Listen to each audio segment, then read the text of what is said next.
Ayan, ang ganda ng comment ni Castellacious.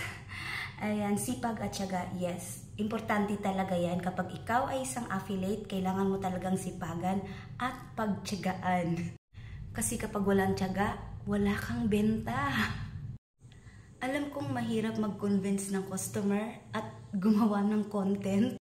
Pero kapag may tiwala ka sa sarili mo na kaya mong makabenta ng ganito kadami, boom!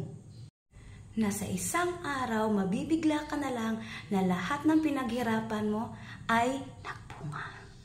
Kaya tiwala lang sa sarili at tanim ng tanim para may aanihin.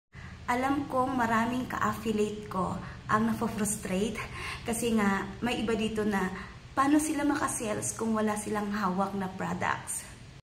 Oo nga naman, paano ka makabenta kung wala kang hawak na products? But may tips ako para sa inyo.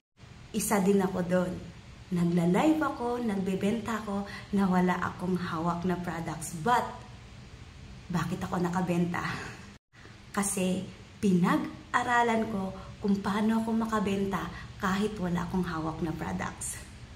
And para sa aking mga co-affiliate na gustong makabenta, ituturo ko rin sa inyo dahil gusto ko sabay-sabay tayong aangat. And keep watching my videos hanggang sa part 2. Bye-bye and God bless.